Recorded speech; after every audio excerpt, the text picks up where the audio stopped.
Thanks for joining us. Thanks, Nick. It's Tristan and Nick. Today we've got a special guest with us, and I was trying to ask, how do you pronounce your name? And she told me it's just like Maria. It's Saria, right? Saria? Maria with an S. That's the easiest way to remember. All right, so the good thing about Saria is she and her family have been in business for 40 years, right? Yep. Not you specifically, but your whole family, which is pretty awesome. Your grandmother and your aunt, and now you.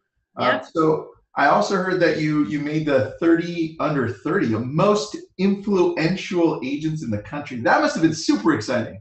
That was an ultimate goal. It was on my vision board for many, many years. It was my third time applying, so it made it extra worth it in the end once I finally got it. Nice. So we're really excited to have you here. You're going to be sharing with us the whole structure of how you do business and how you create such a massive, massive business with buyers. So thanks for being here. I appreciate that. And I know Nick and you are tight. That's how we first started talking. We're like,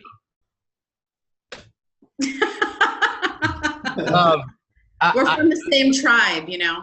Yeah, nice. Yeah, we gotta stick together. Our people gotta stick together. The Finkelsteins and the Baldsteins. There you go. There you go. I have a lot of questions just because I think it's incredible to have a buyer business of that, like in that capacity. I think there's so many. Like I personally think buyers, you can't get any harder than working with almost all buyers, right? It's just like keeping them engaged and just keeping them, keeping them loyal to you. You know, it's a whole different mindset and a whole different area of the business that I think a lot of people fumble on. But before we get into that, introduce yourself to people who don't know you, and tell us a little bit about yourself and what you do and where you are and where you work and all that good stuff. Hey everybody, I'm Saria Finkelstein. A little bit about yourself and what you do and where you are and where you work. Feedback. There we go. We good? There you go. We're good. Okay. So as you said, I'm Saria Finkelstein, and I'm a buyer specialist. And I'm a third-generation realtor in South Florida. So if you know anybody looking to move to South Florida, I'm your girl. So I've been in the business for 7 years as a licensed active realtor. I interned for 3 years before that and kind of just hung out on my aunt's couch while I was in college. But I've always wanted to get into it, not because I had any idea what being in real estate really meant, only because I wanted to hang out with my Aunt Lori all day. Aww. So when I joined, I really didn't know what was coming by any means. I asked her my first day, so how much money do I make per week? Based. So it's been a learning curve since then, but it's absolutely my passion. I love working with buyers. I'm one of those freaks out there who feels the total opposite of Nick. And I feel like it's so much easier than working with sellers, and I'd rather do that any day of the week. So I'm hoping that I can share some things that will help change the way Nick feels and change the way that some of you guys feel as well, and start making some major differences in your business when it comes to buyers. I think, when I first started out 10 years ago, for the first 5 years or so, I was almost all buyers. And then once I got a taste of sellers, I was like, I don't want to go back, right? Yeah. It's because I feel like I'm like a creative type. That's what I like to think I am. Right. So I feel like a listing, you can just like break out all the marketing stops, But buyers are a completely different game, and I think that the fact that you did 16 million last year, and you did 52 sides, and how many of those sides were buyer sides? A little over 75%. It's like, Tristan, that's just like an incredible amount of buyers, right? I love that.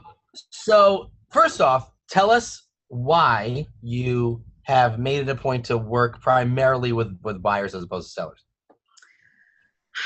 I've thought about it a lot, and I really think that I enjoy giving the key as opposed to taking it away. I think that that's really a mind thing for me. Right. But when I first got in the business, like everyone, they teach you that those who list last. And I was so frustrated. And I didn't like feeling like I was less than because I was a buyer's agent and I wasn't a listing agent.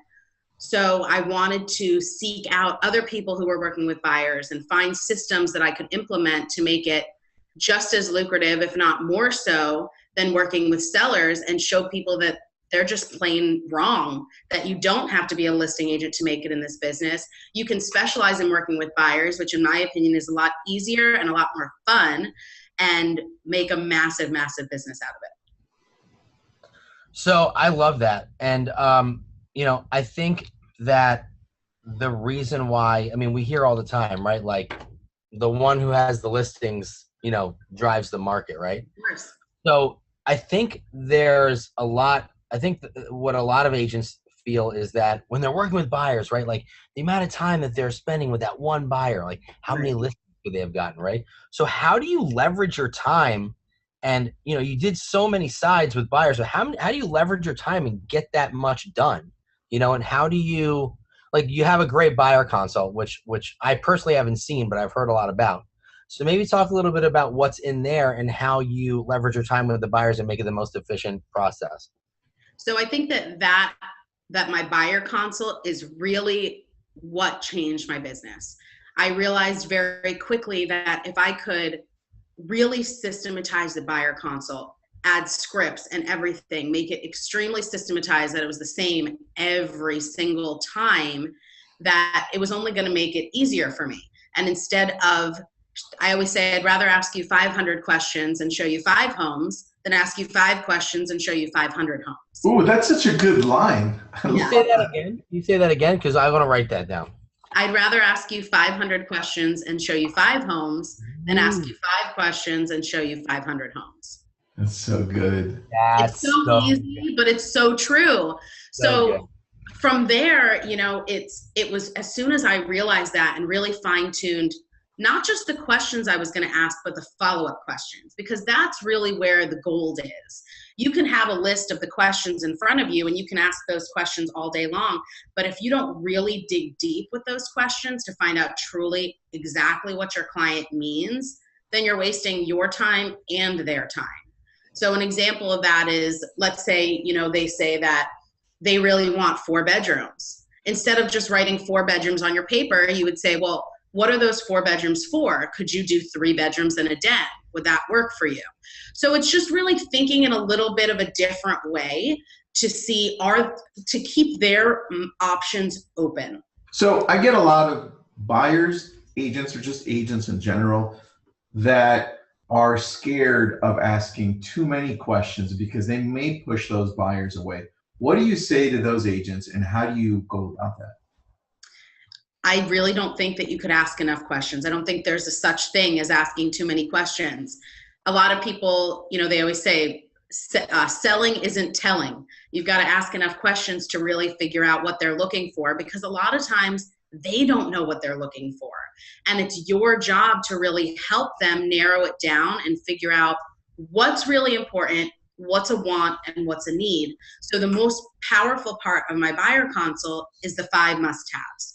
And this is after we've gone through all of the questions and dug deep and everything. I'm going to hold up the paper where I wrote all those answers on and say, this is awesome. This is your perfect house. If we could build it, if we could buy it, if we could draw it, this is what your house would be like. Now what I want to know is, what are your 5 must-haves? What are your non-negotiables? If the house doesn't have it, you're not buying it. So then they really sit there and they think about it, and they think that they have a lot more than 5. So it's really a test. It's really an exercise, because most people, when you really get down to it, don't have more than 3. Oh. So again, that part of the consult is only powerful if you make it powerful. So an example of that is if somebody says that carpet is a no for me. No carpet. I'm not buying a house with carpet. I would then say to them, well, let me ask you a question. If we found you the perfect house in the perfect neighborhood, in the right school district, with the big open kitchen of your dreams, but 1 or 2 of the bedrooms had carpet, would you not buy it? Hands down, every single time, they're going to say, oh, no, of course we would. Yeah. So then I would say, okay, so then that's not a must-have. Let's figure out what your true must-haves are. So then when you really narrow it down to those bottom 3 or 4, whatever that number is, I would then get them to affirm it and say, so I just want to make sure we're clear here. All that you really need in a house is 1, 2, and 3. Everything else can be changed. Is that right? And then they're going to agree to that.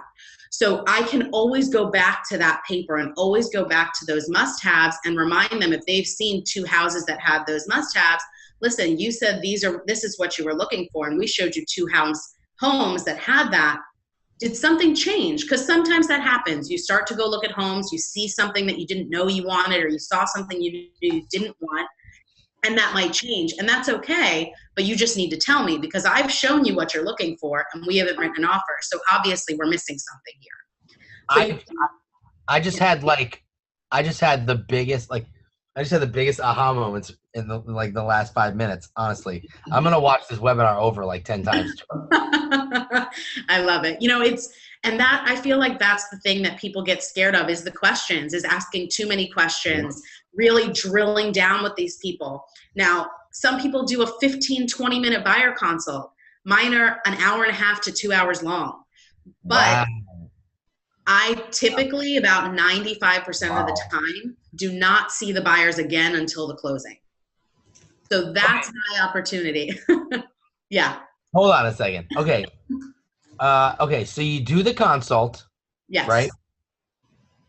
Yep. And then you don't see them again until closing? Is that what you said? Yep. Okay. So you have a showing assistant. Correct. Okay, so we're gonna get to that. Yes. Okay. I would just get to it now. Well, in regards to the questions that you have, I'm sure you're not the only one asking the questions. You also have other team members that go with these questions, so it's a system that you could just say plug and play. Correct. All right. Okay. Now, was this in place before you joined the team, or did you make it better? Or so when I joined the team, there were 4 of us. My aunt and I would go swimming in the mornings, then we'd go to yoga. We'd show up to the office at 12 o'clock in our yoga pants, and we'd wait for the phone to ring. And then we joined Keller Williams. And we learned about prospecting and the millionaire real estate agent model. And we realized that we were selling $30 to $35 million a year by the seat of our pants. And we really didn't have any systems or models or anything in place. And Gary Keller basically blew our minds up.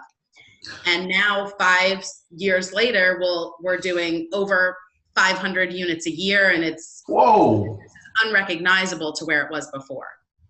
Wow. Oh, so where do you get most of your buyers from? I mean, since you have a system now in place, how does that look, and where do they come from? So we use Boomtown, which is a big buyer platform. So we get a lot of business from Boomtown. Now, because I've been in the business a while, a lot of it is repeat and referral, a huge portion. The biggest portion of my business is Facebook. I can't tell you how much money Facebook has put in my pocket. It'll be over 150 grand this year alone. So can you tell us specifically, what do you do on Facebook to get these buyers? It's really become very organic. I built it very organically, becoming very real, because I grew as a realtor on social media. It was like people kind of watched me grow.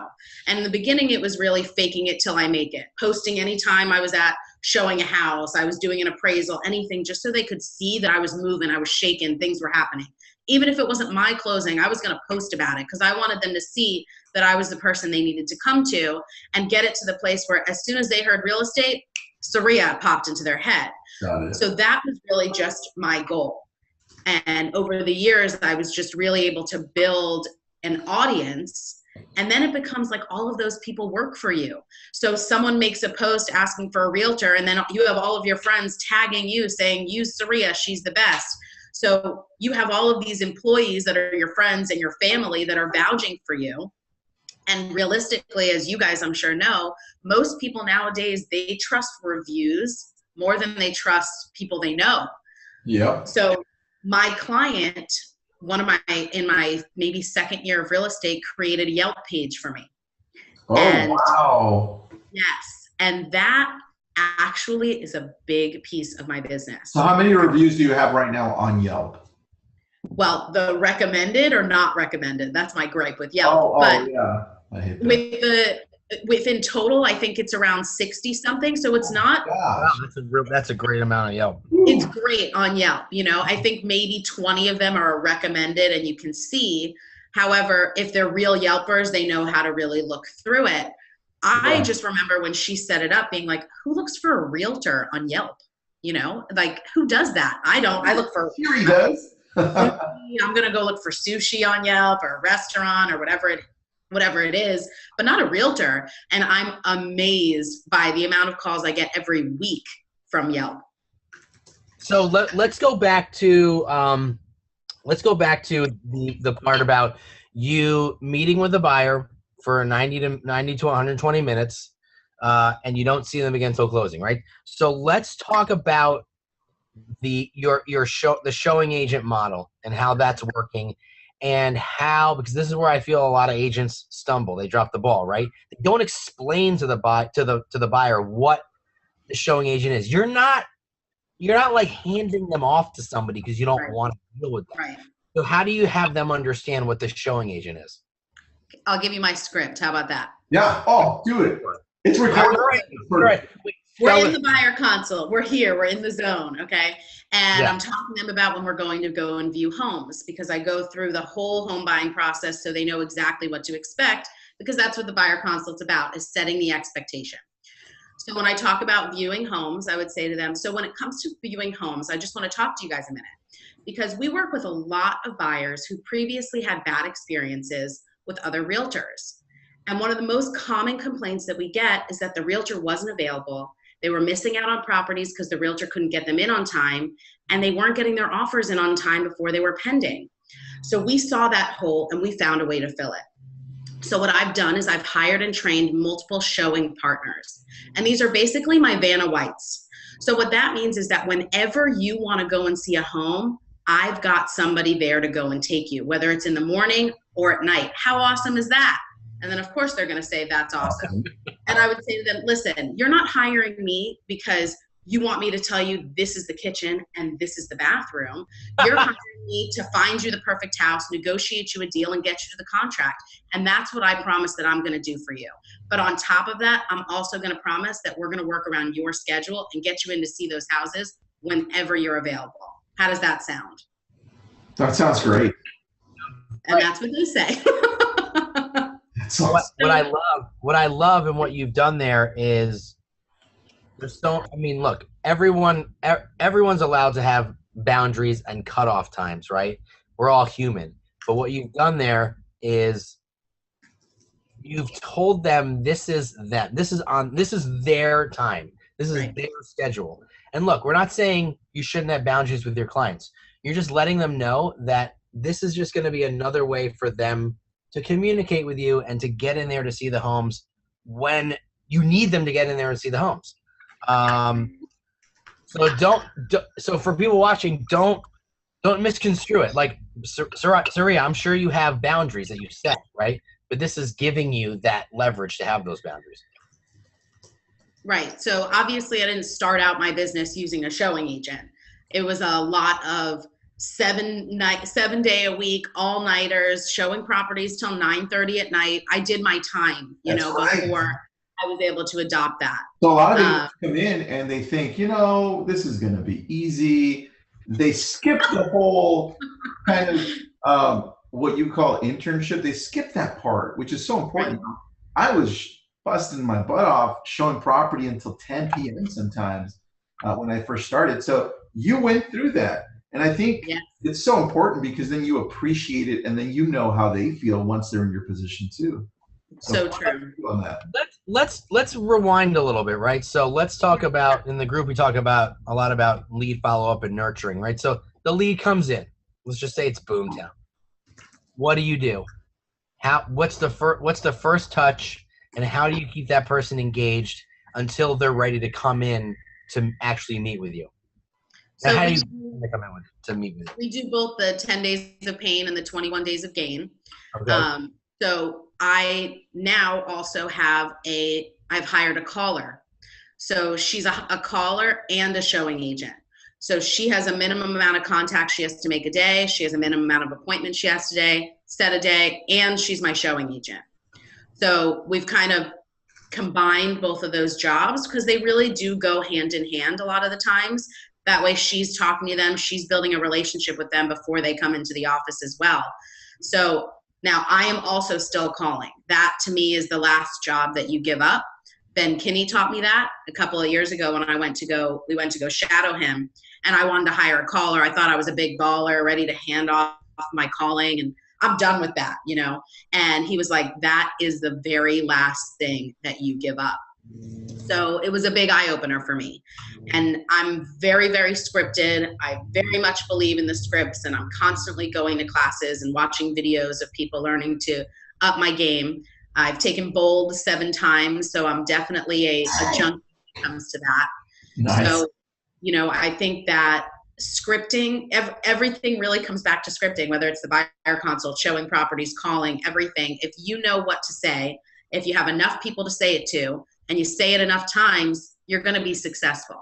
But don't just come here trying to sell houses. Treat it like a business. So where do you learn to dialogue better? Where do you get your scripts? Where do agents go and find this stuff? Facebook is such an amazing tool, and I don't feel that most people really even tap into how many resources there are on Facebook. There are so many groups out there, Lab Coat Agents being one of them. You know, I just sent Tristan the article you did not that long ago with the text templates. I sent it to my whole team. We added all of them into Boomtown. So just being aware and really paying attention in groups like this and looking on for scripting, real estate scripting masters or whatever it is, just start typing different things into Facebook, and you'll be surprised what type of groups that you find out there, what type of people who are looking for scripting partners and things like that. You know, in the beginning, I had no shame. I was willing to reach out to anybody on Facebook. I didn't care who you are, how big your business was. If you were willing to talk to me, I was going to try. So I would send people messages that I saw were doing well and say, what is it that you're saying? How do you get this done? How do you explain this to your client in a way that it's a win-win for you and a win-win for them? And I would just talk to people constantly. I'd set up tons of phone interviews so that I could talk to different people in different parts of the country and see the way they were doing it, so I could then create my own systems, models, and scripts that work best for my area. Nice. All right, we have a couple of questions. Sure. Let's see. Sarah Moore is asking, can we get written copies of these amazing scripts after the call? So I do have some scripts that are all written out in my buyer agent manual I put together. So if you guys have my email address, you can put it out to them and everything. It's saria@lorireader.com. I'm more than happy to send you some scripts. I also have a buyer consult that I recorded live that is on YouTube. So if you go on YouTube, you can see it there. And I had the whole thing transcribed. So I do have that, which is basically like a buyer consult script. And I have all of the materials I use in the buyer consult that I'm more than happy to share with anyone who wants them. Perfect. The second question, Stephanie Korst is asking, Saria, who prospects for you? Not all of us have a team, and she prospects, so she wants to know who does it for you. I'm a big prospector. So I do have a caller as well, but that's really just extra. I come in the office every morning now at 7:30. I call from 7:30 to 8:30, have a meeting from 8:30 to 9, and then I call from 9 till 11. So for me, last year was a big eye-opener for me, and I realized the only thing I should really ever be doing is sitting in buyer consults during the day. There isn't anything else I should be doing, because as soon as I realized anyone who's going to sit in front of me, I'm going to be able to work with. I've only had 2 or 3 people ever not sign a buyer brokerage agreement, but as long as I can get them into the office. So I really wanted to up that and just say, okay, if I want to do more business, the way to do that is just sit in more buyer consults. It's pretty simple. So I needed to book more appointments, talk to more people. I changed it from I have to make 50 dials a day to, okay, I have to make 20 contacts a day. And then I changed it to I have to set a minimum of 1 appointment a day. Because what good is it if I'm talking to 20 people if I'm not setting an appointment? So tell me the change in mindset, because a lot of agents at the beginning when I talk to them are saying that, hey, I'm going to make 100 dials a day. How did you change from realizing that it went from dials to contacts to actual appointments, which is what matters? Really, as soon as I realized my value, as soon as I realized, and I don't know if this sounds cocky or whatever you want to say, but I truly feel whenever someone walks into my buyer consult, I'm like, wow. Now I live in an area where there's 62,000 realtors. Okay. We have the largest real estate board in the world. So for me, yeah, when they're walking into my office, I'm like, wow, out of all 62,000 realtors that they could have ended up with, how lucky are they that they ended up with me? How lucky? So, they're super lucky. Super lucky. I know, so as soon as I changed that mindset and realized that my value was in the buyer consult, and that the more buyer consults I sat in, the more families I could help, the more that my platform would just get larger and larger. So it went from the easy way out, which was 50 dials and just calling people and holding the phone, please don't pick up, please don't pick up, please don't pick up. To, okay, what good is it if people aren't picking up? I'm not going to set appointments. I need to talk to 20 people.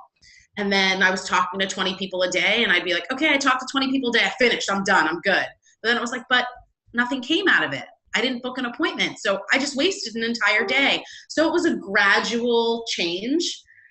And it really became from realizing that value of the buyer consult and knowing that that was the game changer and that was all I needed to be doing, is when the appointment portion came into play, and I realized I needed to book at least one appointment a day. So you're crushing a lot of limiting beliefs that buyers have right now as we're talking. Yeah. And buyers or buyer agents? Buyer agents. Buyer agents? Okay, yeah. And I think one of the biggest ones is that you mentioned 2 times is the buyer broker agreement. Yeah. Right. How did you get through saying, you know what, I'm going to have them sign this and then have them sign it? Because that is that goes back and forth all throughout the country. I have them sign it. I don't have them sign it. What should I do? I hate it. I love it. Well, speaking of, before you answer that, I just want to add to Tristan's question. Sure. So yeah, we hear about the buyer agreement all the time. Like, it's interesting because like in my area, you won't find a buyer agreement. Like, just nobody uses it, right? Really? So yeah, I want to know what your script is for that. And also, what do you think my script should be? So a buyer's going to go, I'm just going to go to this guy because he's not going to make me sign anything, So what would you suggest for that? Okay. So first, with what Tristan was saying, when I realized why I had to do it, it actually was in bold. I was 6 months in the business, thought I knew everything. And I was at Bold with John Prescott. And he looked out at the class. It was the class on buyers. And he was like, so how many people in here are working with buyers? And I was so excited to raise my hand. I was like, oh, me, pick me. And he looked at me. He was like, oh, that's awesome. How many buyers are you working with? I was like, I'm working with 4 buyers. Like, excuse me, okay? And, I got this. Yeah. And he was like, wow, that's awesome. Now let me ask you a question. How many of those buyers have signed buyer brokerage agreements? And I just kind of slunk down in my chair a little bit. And I was like, well, none. And he was like, well, correction, Saria, you have 0 buyers. Your buyers are out right now at an open house writing an offer with another realtor. How does that feel?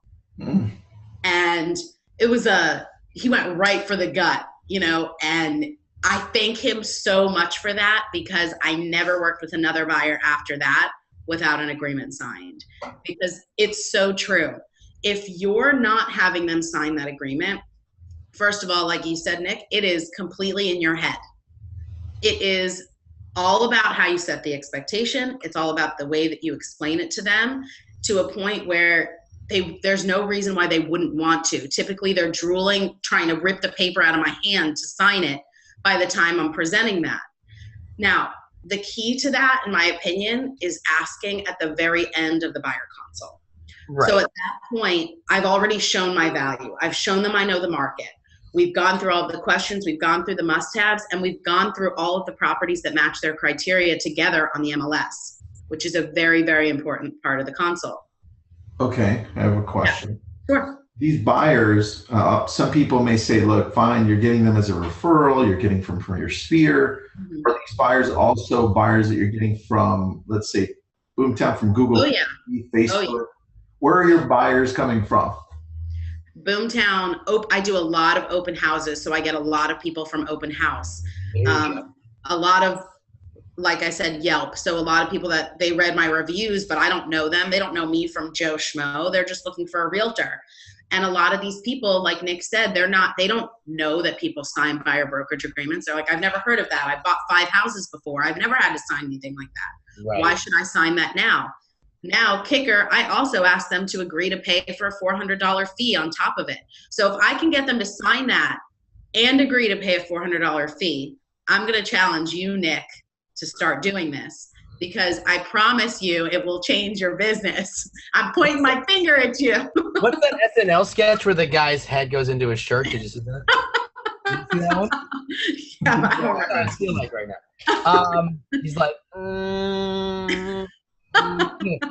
so, okay, my question is then, what everyone wants to know, how do you get them to sign? What's the script? What do you say? All right. So we've gone through everything, gone through the whole consult. Very last thing that I'm going to go over. Now, I do not use the standard buyer brokerage agreement. We created one of our own. And what's important for you guys to know is this is not a document that will hold up in the court of law. And sometimes it helps to tell them that, because it makes them feel a little bit more at ease that we're not telling them to sign this, that we're going to go after them for commission or anything like that. So I'll explain it. So the last form that I have here is my VIP buyer agreement. And I'd like to spend a minute talking to you about this so that you know exactly what to expect. So I only work with a certain amount of buyers at one time, because I know how much time it really takes to dedicate to a buyer like you and give you the service that you deserve. So all I ask is that if I'm going to dedicate myself to you, that you dedicate yourself to me as well. And you don't go cheat on me with any of those other realtors out there. Can you do that for me? I'll say, now, don't be nervous. It's not a marriage. It's just an engagement. If you're ever unhappy at any point in time, I have no problem ripping up the agreement. I am going to keep the ring, but there's no to you. Oh. I always go for jokes. For me, like if I can make them laugh, then they're going to feel more comfortable with me. So I would say, it's not a marriage. It's just an engagement. If you're ever unhappy at any point in time, we rip up the agreement. No hard feelings. Now, I do want to point out to you that there is a $400 fee at the bottom of this form. And I want to make sure that you understand that you do not owe me that fee unless I do my job. So what that means is unless I sell you a house, I don't get paid. Does that sound fair? Of course that's fair. They don't have to pay me beforehand. And if they question about that, I would say, a lot of people actually do charge this fee up front. And I've actually talked to people who won't do a buyer consult unless they collect the fee before the buyer consult, which to me is crazy. And that means they're not confident enough in their value. And I'll say all of this to them and say, I'm confident enough in my value and knowing that I will be able to find you the right house, which is why I do not charge that fee until the end, because I know that we're the right realtor to get you the perfect house. So what's the fee for exactly? Explain that. Okay, so it's called a flat fee commission, at least by me. You can't call it anything else. So this is a flat fee commission that we charge to all of our buyers and sellers. And this is to make sure that we are giving you the service that you deserve. We have a team of admin and a closing department that are going to hold your hand from contract to close. They're going to make sure that your deposits are turned in on time. They're going to set up your inspections, your appraisals, everything, so that you don't have to worry about anything and we can worry about everything for you. We'll also store all of your files for a minimum of 7 years so that if anything ever happens, we'll have all of that information for you. Does that sound fair? That sounds great. Where do I sign? Exactly. You know what? But legally, we're supposed to hold those documents anyway. But the fact that you bring it up, they don't know. My point is, they don't know that. Right. The fact that you bring it up and use it as part of your value prop is like huge, right? It's like, hey, listen, something goes wrong, just let us know. We'll look in the file and we'll set it right. Like, it's amazing. So now here's the best. So if they still, Saria, is there any way we could do like a low fee? Could we do $200? I go for the gut. Okay. So I'll say, let me ask you a question. My broker does make exceptions a few times a year if some of my buyers are going through like a really tough time, a hardship in their lives. Is there something going on in your life that I should know about that I could present to my broker and say why you can't afford that fee? And then it becomes pride. And they are not going to say that they can't pay the fee at that point.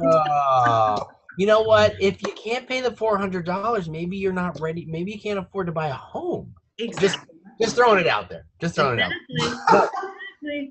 I love it. Question. A lot of people are saying they have 4 questions like this. It's all the same. I'm just going to answer it live right now. Yeah. And that's, if somebody doesn't want to buy right now, let's say they're 6 months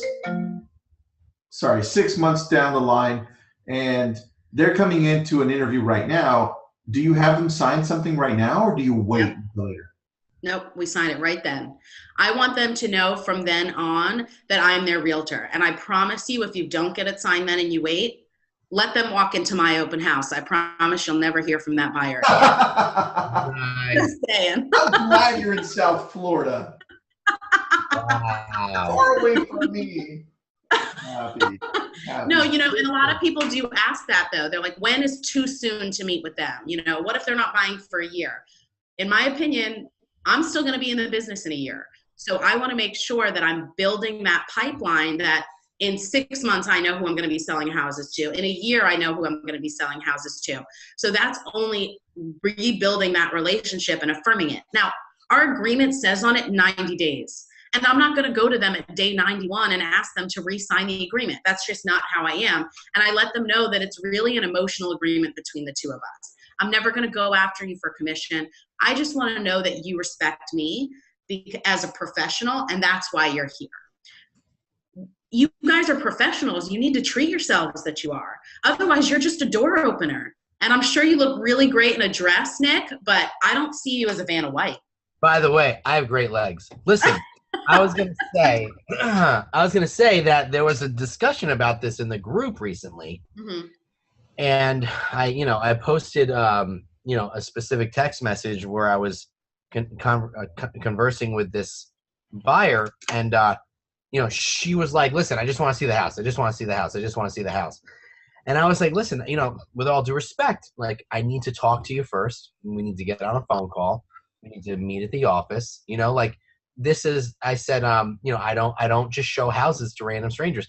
And so there was this back and forth in the group, and there was this one guy who said, you have to just do what they say and work, and let them just and open the door for them and blah, blah, blah, blah, blah. And I don't know. That's not how you're supposed to do it, because that's how they're going to walk all over you. You are the door opener in that case. Like, you are not the expert. You're the person who has access to the home.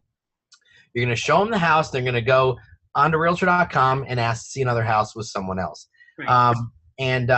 For me, it's like, listen, if that's how that person's going to be, there's going to be another lead 5 minutes later who's going to be okay with having a call with me and then meeting me in the office. That's just the way it has to be done. Let's talk about your post-sale follow-up, right? So obviously, I'm going to address what you just talked about real quick. Sorry, go ahead. Because that's the call that you get the most, is to see the one house. They just want to see the one house. They know the neighborhood. They know all of this. They want the house. And this only came with time. However, this, I feel, is the script that I use the most, and it's really changed my business. So for me, to be quite frank with you, I completely understand this is a great house, and I understand why you want to go and see it. But to be honest, if I went and ran every single time someone called me just to go and see one house, I would be doing that all day long. And I'm a professional. I'm not just a real estate agent. So if you're looking for a realtor who's going to fight for you, who's going to be in your corner, who's going to get you into listings before they hit the market, and who's going to negotiate a deal for you and get you to the closing table, then you found the right person. If you're looking for a door opener, then you need to call somebody else. And you have to have that confidence, though. And a lot of it just you have to. Right. And you got to say, exactly. You have to say it with confidence. And the way you said it is just a confident way. It wasn't rude. It was matter of fact. They'll respect you more for it. Those are the people that, when they want to actually get serious, who do you think they're going to call? They're going to call me, because I was the person who was willing to stand up for them and stand up for myself and believed enough in my value to stand up to them in the first place. How often do you practice your scripts? Because I'm getting a lot of questions here saying, well, how do you get them to here? How do you say this? Well, how often do you practice? Every day. We have script practice on our team every single day. To me, I think that that's one of the most important things. You know, you're always trying to get to mastery. And someone asked me, I did a class the other day, and they were like, well, when did you become a master at this? I was like, I'm still not. You know, if you ever feel that you're a master, then you're in a bad place. I always am looking for better scripts, ways to up my game, because the scripts are really your armor in this business. That's the best way for me to feel confident. That confidence that comes out of me is because I know those scripts and I know what to say. And that makes me be able to actually listen to the client when they're talking, because I'm not trying to think about, oh my God, what am I going to say next? What am I going to say? I can actually listen to them. And I'm at the point where it's like, all right, just finish what you were going to say, because I know exactly what to say back to you. I don't have to worry about what I'm going to say. I get to just listen to them and make sure I'm giving them the right service. When do you practice? What times do you practice your scripts or dialogues?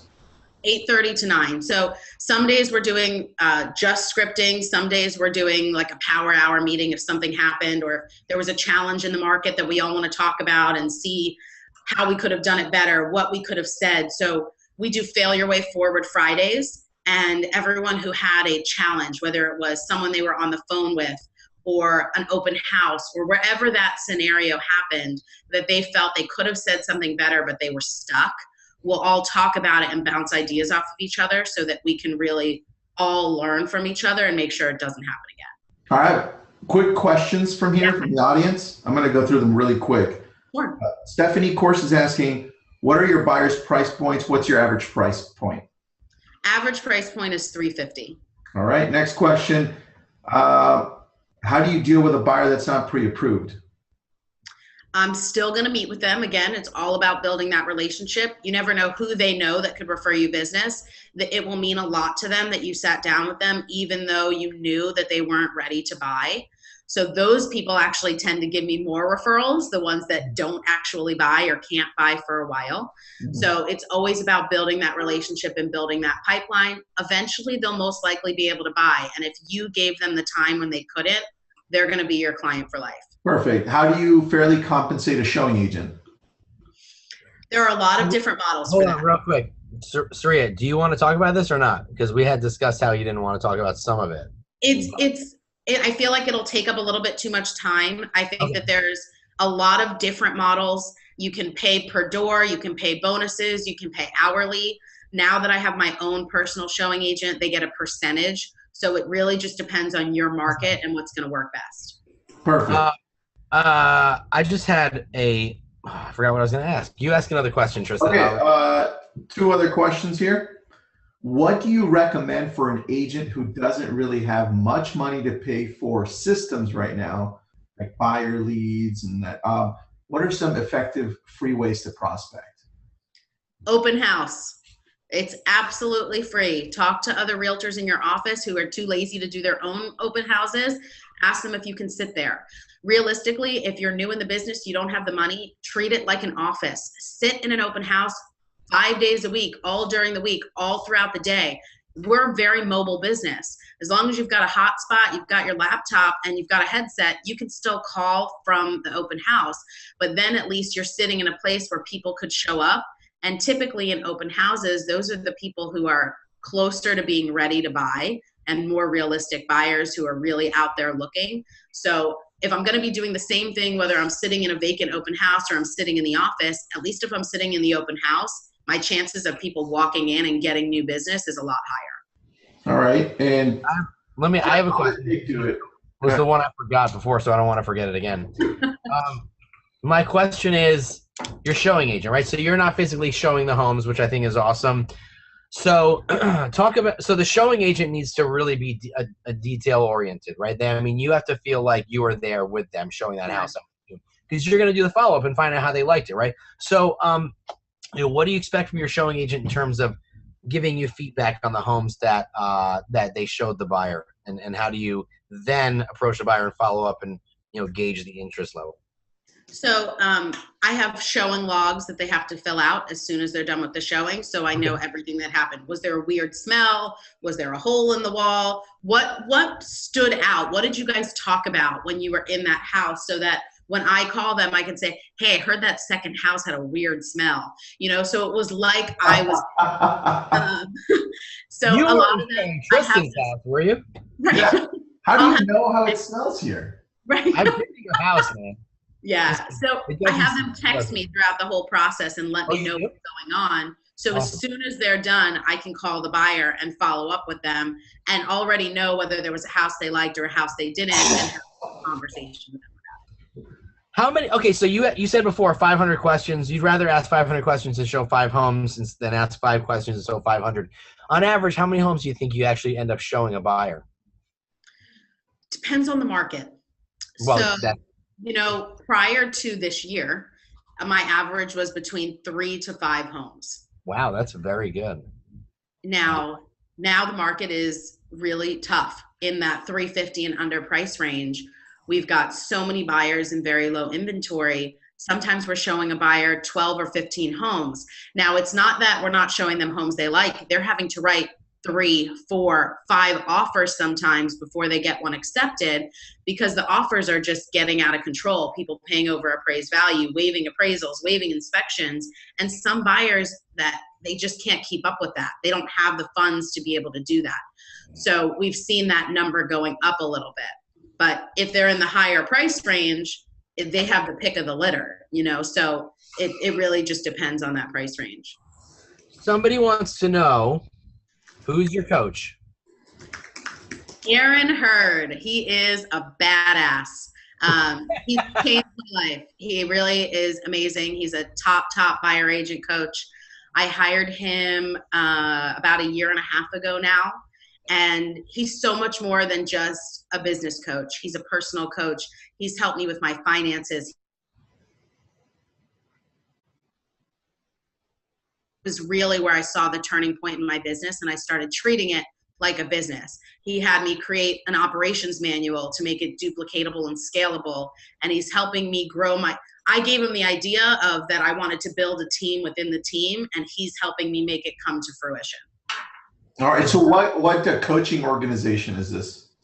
That's with MAPS Coaching. Okay. Well, so you're on your aunt's team, right? So so you have your own little kind of area of the team with like your people. That's awesome. Love that. Yeah. So it's, it's so many people always ask, well, why are you still there? You've built such a big business. You could go off on your own.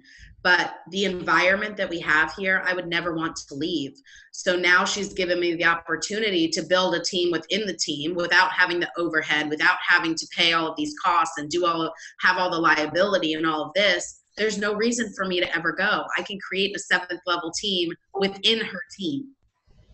And working with your aunt is awesome. It is. That's pretty sweet. My grandma. So your grandma's on the team? My grandma is on the team. She's your grandma, your showing agent. She's your showing agent. I wish. No one shows properties better than her. She literally has her name tag says grandma. She takes their hand when they walk in the house, says, let grandma show you the house. Come on. Stop it. I need your grandma right now. Oh my gosh. You have no idea. She's amazing.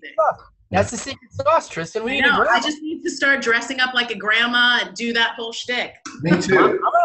I'm gonna hire like a nice old Jewish grandma. Oh, mine doesn't either. She Ubers to all of her appointments. Okay. Oh, listen. Tristan. We need to put out a job application for a grandma. I'm just gonna dress like a grandma. Forget that. I'm skipping that step. Oh my God, it's amazing.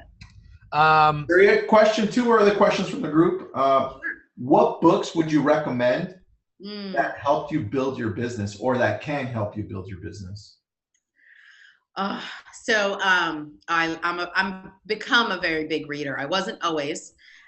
Millionaire Real Estate Agent book, definitely. Shift, big time.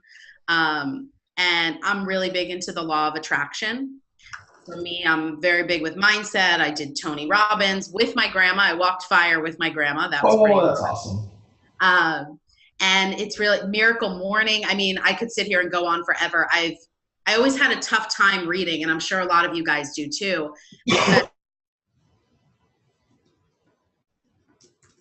And I kept not being able to absorb it. And then I tried listening to books, but then my hands were free. So I'd be doing other things or eating or doing things that were making me not pay attention. So I actually heard this from Ben Kinney, and I've started listening to it on 2 or 3 times the speed while also reading it. And it makes it so I have to really listen. And I'm averaging about 4 books a month now. So it's really helped me. Wow. Yeah. I just have this problem when I read, like I just start to get really tired. Yeah. Well, don't read in bed or read in the morning when you. I always had that problem. Listening to it has really helped because you really have to focus so hard, especially when it's on 3 times the speed. You have to really, really focus to listen to them. And some of those books, like 10X, when I listened to that on 3 times the speed, it was like it was on every kind of drug you can imagine. It was like, oh my God, you're going to do this. You're going to do this. And it was so entertaining. I just I couldn't stop. Like I had to listen to it. It was so funny. And it makes it like a whole different experience. I don't know. Try it. I'm telling you, try it. So, obviously I learned a lot from this webinar, but I think one of the, and I'm just going to have to watch it a couple times. One of the things that I learned the most from this webinar was, your structure and your mindset and your time blocking is just like out of control, right? In the office at 7:30, prospect from 7:30 to 8:30, and then you have script from 8:30 to 9, and then it's just like everything has a time, right? And I think that's one of the biggest downfalls. And it's, I have my bad days. yeah, we all do. It's very difficult to see that. We just have to do it. You have to put your mind to it and stick to that time frame.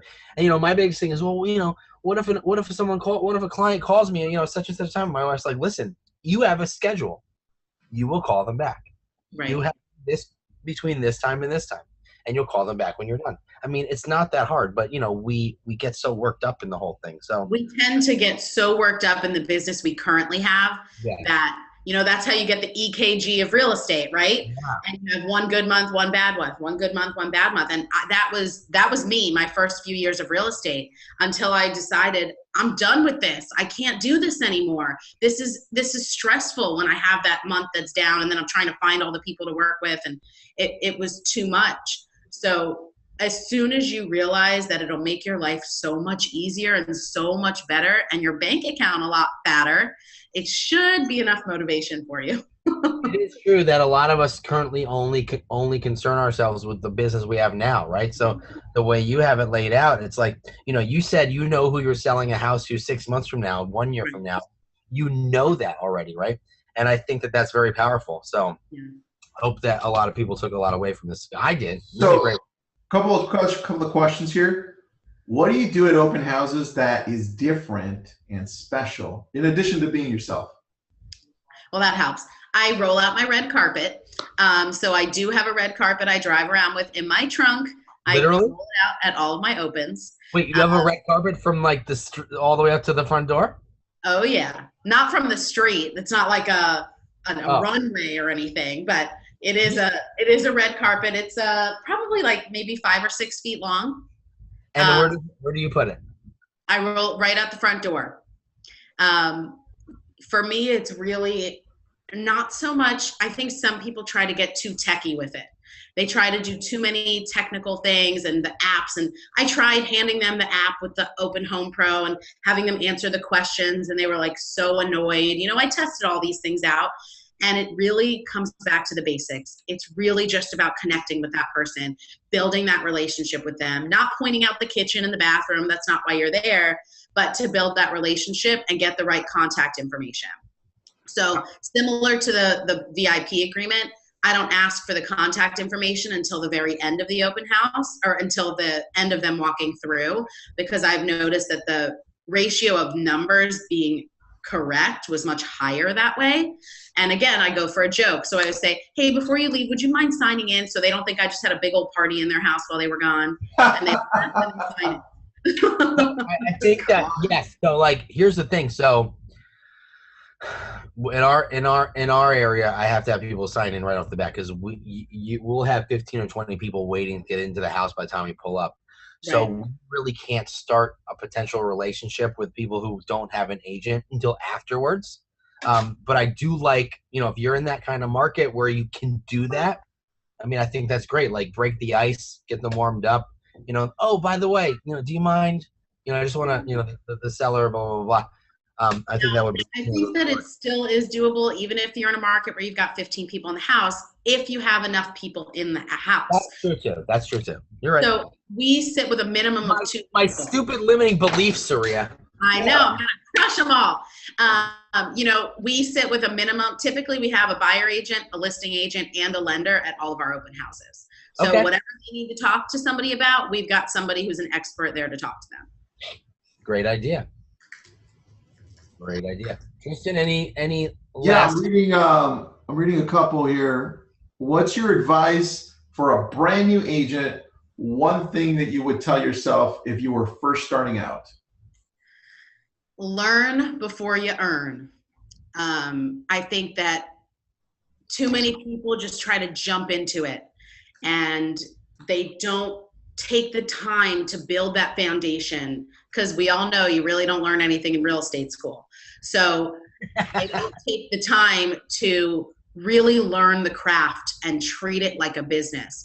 And when I first started, when we joined Keller Williams, I did Ignite. I did all these things and I just wanted to go sell houses. I was 22, and I was young and I wanted to just go out there and do it. And then they talked to me about Bold and I was like, I don't want to go to any more classes. I just want to sell houses. And Bold changed my life. So I quickly realized that if I ever stopped going to classes, that my business was going to stop growing. The only thing consistent in this business is change. So whether you're new or you're not, always be surrounding yourself in a learning environment so that you can up your game, change your business, and make sure that you're always staying in tune with the new things that are coming up, but always staying in touch with the basics of the business and what built this business in the first place. I love learn before you earn. This has been the most meme-worthy I was going to say the same thing. So many quotes. There's so many. I'm a mic dropper, okay? That's my job, a mic dropper. Selling isn't telling. Selling isn't telling. Learn before you earn. And that other one with the 500. 500 questions or 5 homes? Or 5 questions and 5 homes. Someone just has another quick question about your showing specialist. I mean, you clearly have a pipeline, right, of buyers. So if you're paying them a percentage of that sale, I mean, there's a good living to be had there as your showing specialist, right? But someone wants to know, what's the incentive? Why would that person want to just be your showing specialist? Don't they eventually kind of get the bug and want to take their own buyers on? And how do you do? You don't want someone to stay a showing agent forever. You want it to be a stepping stone for them to become a buyer's agent. Okay. But again, them learning before they earn. What better opportunity to get to learn the business, to get out there, see the neighborhoods, interact with clients, sit in my buyer consults, and then they get the opportunity to listen in on the phone when I'm negotiating, not only with the client, but with the realtor. They get copied on all of the emails throughout the transaction, so they get to see what it's really like from start to finish, because I'm not trying to just make this a win for me. I want it to be a win-win for me and for them. So that's really how I built the system, so that it's not just like they're my slave. They're not just going out there and showing every property for my clients. They're getting a lot out of it too. And they really, typically they love it because they get to interact with me. They get to really learn the nuts and bolts of the business and know what it's really going to be like once they graduate, per se. And one other question. You said you have a team within a team. What does that team within a team look like now? What are the different roles? Right now, so I have an admin, and she's been with me now for a little over 2 years, and she does pretty much everything. As soon as I realized that all I needed to be doing was sitting in buyer consults and I needed to give everything else away, is when I hired her. So she takes away all the tasks I shouldn't be doing that are preventing me from bringing in future business. And then I have a showing agent / caller. So Now, my admin also has to call. So each of them have to make a minimum of 15 contacts a day. And between the three of us, we have to book a minimum of 2 appointments a day. So my coach has us text him throughout the day. We have to do a roll call and tell him where we're at with our contacts and with our appointments, and to make sure that we're being held accountable, because I struggle with that. I'm such like a lovey person. Like I love people so much, and I'll like forgive them for things, and he gets really on me about that. So now he's in our text stream to make sure that I'm doing it and I'm holding them accountable. You know what I love about something you just said there? Like you have made your buyer business like a listing agent's buyer business. Like your, like you say, like the head listing agent, their job is to go on the appointments, right? Go on the appointments. That's essentially what you've done. Your job is to do the buyer consults, and that's it. I love it. That's great. All right, we're out of time, everyone. So thank you. Everyone's saying what a great webinar this was. Well, I hope you guys enjoyed it. If you ever need anything, don't hesitate to reach out to me. I'm an open book. I love helping, coaching people, so feel free to reach out. What areas do you cover, just in case people want to refer you clients? I'm in the South Florida, Fort Lauderdale, Miami, Palm Beach area. Nice. And Nick, what area you cover? I'm in Montclair, New Jersey, man. Montclair, Bloomfield, Belleville, Nutley, West Orange, Essex County. That's all you got to know. My mom's from West Orange. Oh, nice. West Orange? Did you have a house? Awesome. She used to, she lived there when she was a kid.